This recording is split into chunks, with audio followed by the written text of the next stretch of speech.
Even if you gave her absolutely everything, she would not care in the slightest. Hard to accept, but that is the truth most men refuse to face. In this video, we are going to talk about a brutal fact that almost everyone prefers to ignore. Women do not care about what you do for them. You can give her gifts, solve her problems, support her 24 hours a day, but if you do not give her what she truly desires, none of that means anything. She will leave, lose interest, or start treating you as if you were replaceable. And while you ask yourself, how could she leave after everything I did for her? Welcome to the space where we speak to men from the truth, with transparency and without sugarcoating anything. Today's topic is uncomfortable but essential. The 5 things a woman really desires, and why all your effort is worth zero if these are missing. This is not about hating women, it is about understanding them. Because the moment you understand what truly matters to them, you stop wasting your time, your energy, and your money on things that do not move the needle. So why do so many decent men end up ignored and used?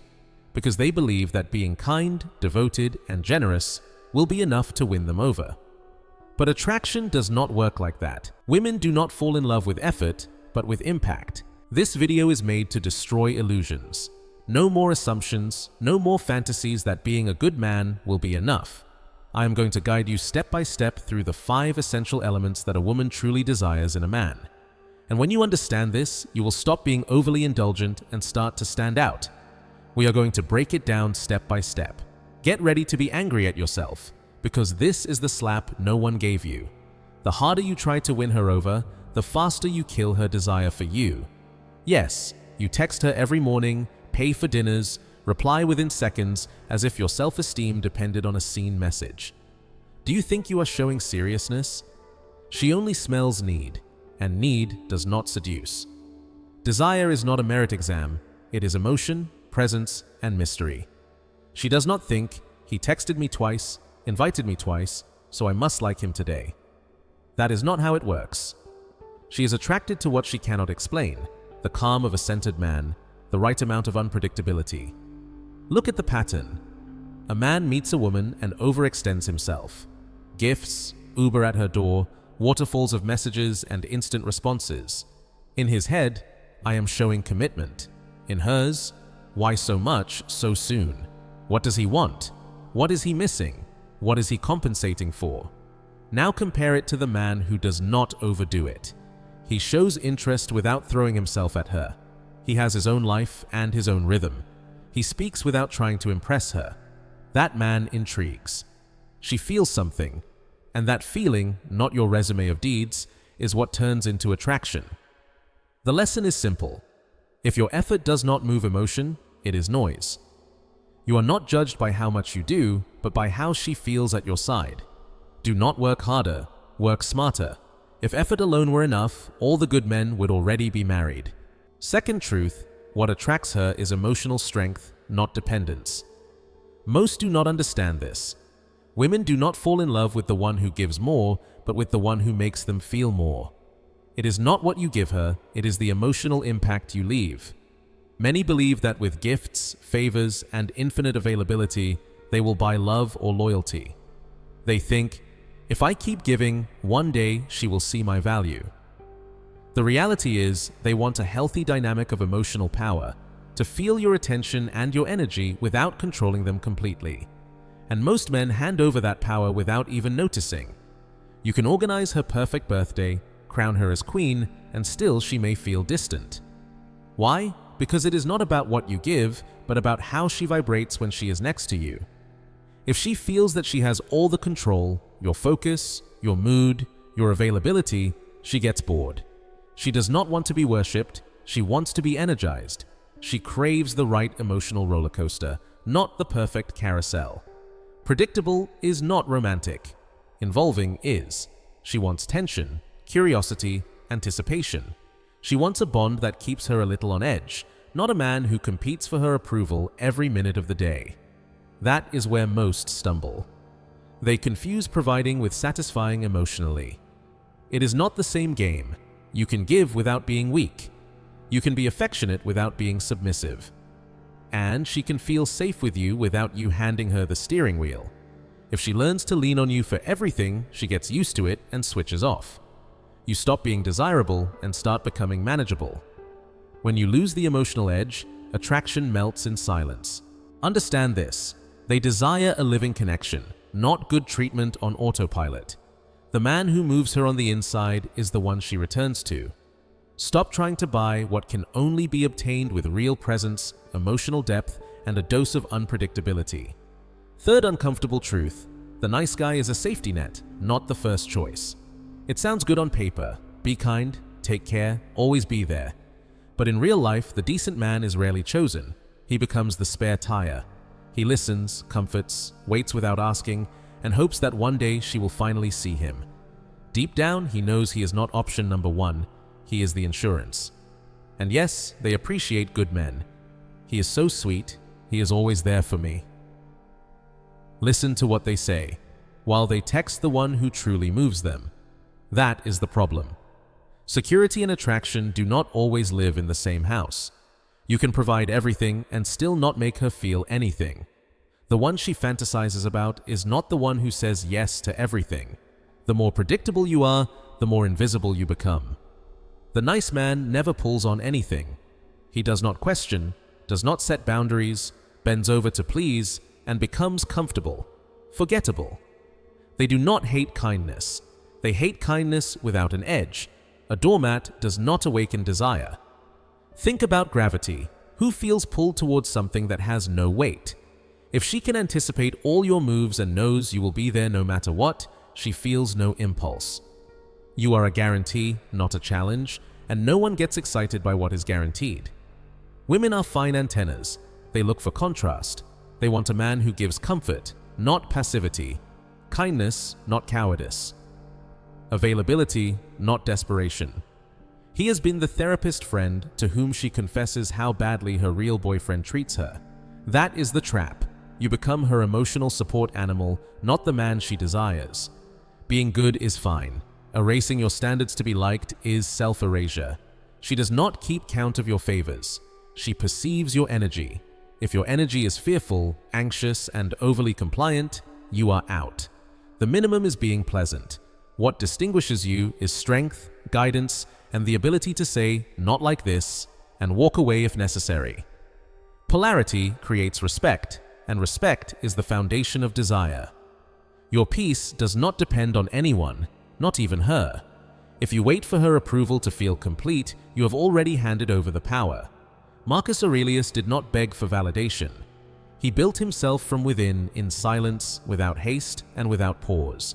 Shift the axis, stop orbiting her life like a satellite, and return to being the star in your own. If it fits, you do not shrink. If it does not fit, you expand. That change of energy takes you off the bench and puts you in the center. You go from acceptable to inevitable. If you have been the man she texted until someone better arrived, engrave this into your mind. Stop trying to be chosen. Become impossible to ignore. How? Presence over haste, boundaries over need, mystery over overexposure, affection with backbone, generosity without submission, give without losing the edge. Lead your state without reacting to every micro gesture of hers. Because, and here comes the phrase that hurts, desire does not reward blind sacrifice. It rewards emotional density. If your effort does not create movement in her, it is not merit, it is noise. If your treatment does not spark healthy tension, it is routine. And routine without polarity kills. Return to the center, breathe, observe, respond. Do not react. Stop explaining who you are. Be it. And if the dynamic requires you to sell yourself in order to stay, it is time to leave. The man who does not seek permission to have value becomes unforgettable.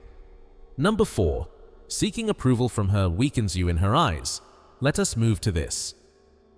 We all like to feel valued. Receiving compliments feels good. You mean so much to me. You are incredible. It strokes the ego in the right place. However, when your self-esteem depends on hearing those things, especially from her, you are not being validated, you are begging. Women can detect it from miles away. Here is what you must understand. Seeking validation is not just unattractive, it is repellent. It shows her that your sense of worth is unstable. You need her to declare you a man before you are ready to behave like one. As soon as she notices it, something changes. She stops looking up at you and starts looking down on you, even if she does not consciously recognize it. A shift in polarity occurs, because the man who always seeks approval, who constantly needs confirmation, does not lead. He follows. And that following energy kills attraction. Let me be clear. When you try to extract praise, you exaggerate. Are you upset? Every time she goes silent or seems distant, you panic. When she does not acknowledge your presence, you shrink. That is bleeding out your masculine energy, and deep down, you know it. You know the feeling of shrinking when you should have held your frame, of apologizing for having expectations just to keep her comfortable, of modifying your words to avoid her pulling away. That is not strength. That is performance. And every time you do it, you teach her not to respect you. Do not misunderstand me. I am not saying you must be robotic or cold, but your central identity cannot be at her disposal whenever she wants. You cannot delegate your value to capturing her interest. When you do, you teach her one lesson. Your value is negotiable. And no woman wants to be in charge of your self-esteem. It is not attractive, it is exhausting. She wants a man who is grounded, who can tolerate silence, distance, or even hostility without collapsing, without chasing, without trembling. Centuries ago, the Stoics already knew this. According to Epictetus, if you want to improve, accept being thought foolish and ignorant. Why? Because they understood that the opinions of others, especially fleeting approval, are not a solid foundation. You cannot build a stable life on the shifting winds of another person's attitude. Practicing Stoicism does not mean feeling nothing. It means refusing to hand over your emotional keys to others. So how do you break the need for confirmation?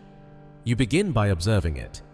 Those small moments, that spike of nervousness when she leaves you on scene, that subtle urge to explain yourself when you feel misunderstood, that instant when she seems less attentive. Name it, catch it, and then act from principles, from leadership. Ask yourself, how would the man I aspire to be behave right now? Not the frightened boy, not the pleaser. That is where your power endures, and once you begin, she notices because she lives there. You shift from needy to magnetic, from reactive to serene, from waiting to be chosen to already being enough. Leave me a comment. I felt it. If you have ever caught yourself seeking approval and feeling lesser for it. If this struck you, understand this. Most good men are not weak. They are trapped.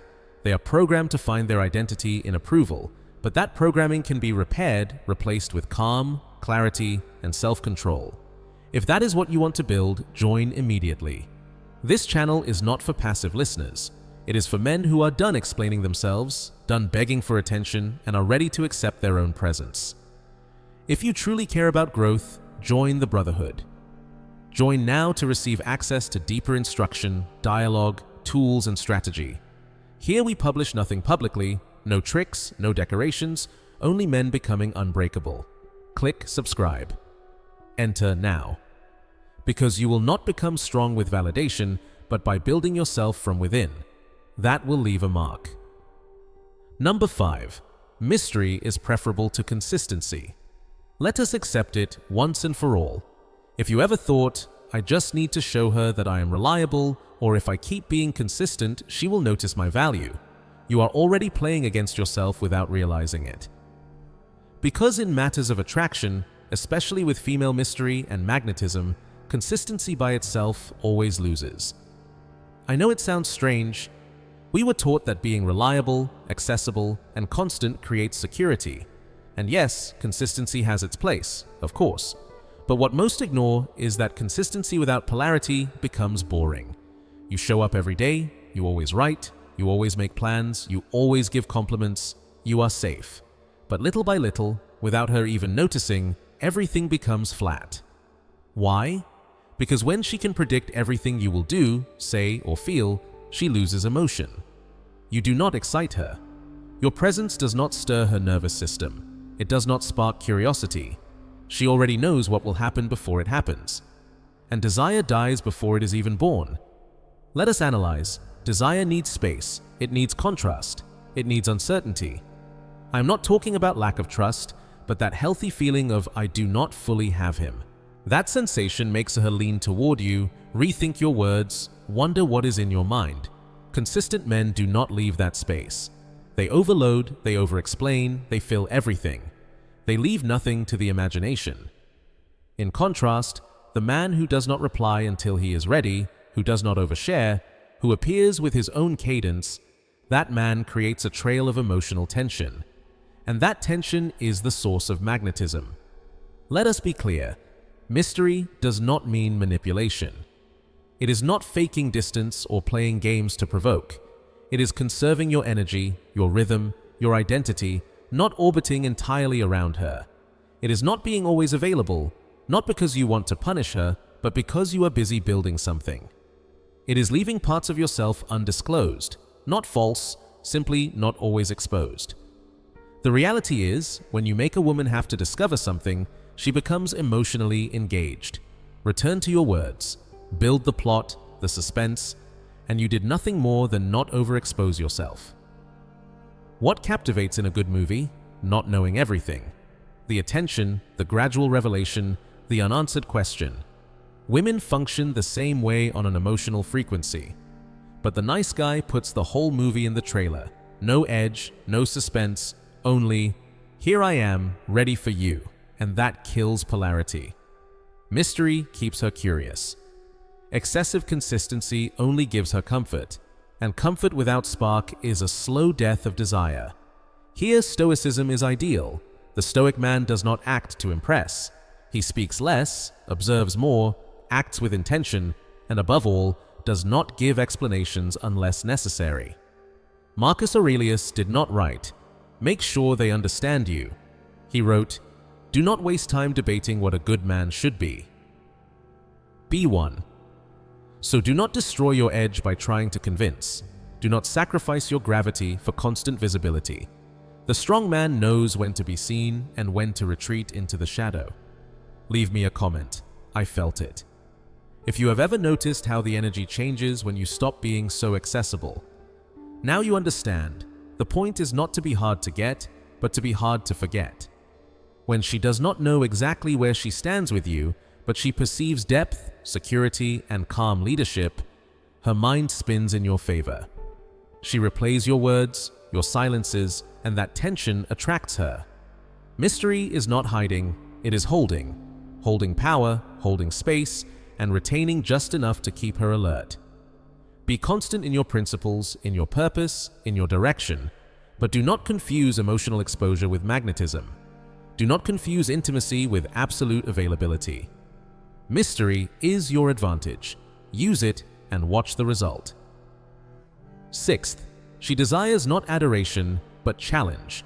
Let us be clear, she does not want a fan, she wants a force. And if you believe that elevating her, praising her, and treating every little thing she does as if she were a perfect goddess will make her stay, prepare for a rude awakening. Because although that kind of adoration may seem romantic to you, to her it feels empty. Women are not attracted to perfection. They are attracted to polarity. And polarity is not born from adoration. It is born from challenge. Now, challenge does not mean arguing, nagging, or provoking fights. That is immaturity. Real challenge is vigorous. It is the sense that you are not here to impress her, but to see her exactly as she is. That you push where you are strong and are soft where it matters. It is the ability to oppose her without fear of her leaving. It is holding your frame when she pushes you to the limit. It is ringing the bell not to hurt her pride, but to raise her expectations. Because no matter what she says, she wants to feel. And the right emotional tension is what keeps the spark alive. Let me ask you, have you ever done everything for her? Always saying the right thing, swallowing your true thoughts to keep the peace while watching her interest fade little by little. That is not bad luck. That is the trap of adoration. When a woman feels that you mold yourself around her, that you never offer resistance nor take initiative. At first, she may enjoy the attention, but over time the energy changes. You become predictable, you soften, you are easier to direct, and no woman respects a man she can dominate. Attraction fades the moment she feels more masculine than you. Adoration does that. It inverts polarity. You stop being a centered leader and you become an emotional subordinate. Even if she stays, on the inside, she has already left. This is where challenge changes everything. When you confront her on a mental, emotional, and spiritual level, you activate a deeper level of attraction than the surface. You awaken her instinct for growth, her respect, her willingness to rise to meet you. But again, challenge is not commanding. It is not about power trips. It is about faith in your values and inviting her to hold hers. It is saying, "I understand you, but I do not agree," and refusing to back down when she acts disrespectfully. It is refusing to say yes when she expects you to cave, not to punish her, but to make it clear that your attention must be earned. It is not handed out as a trophy. It is giving her space when she is upset, without trying to fix her, without trying to pacify her, standing still like an unmovable mountain. That presence makes her lean in. She does not want to be adored.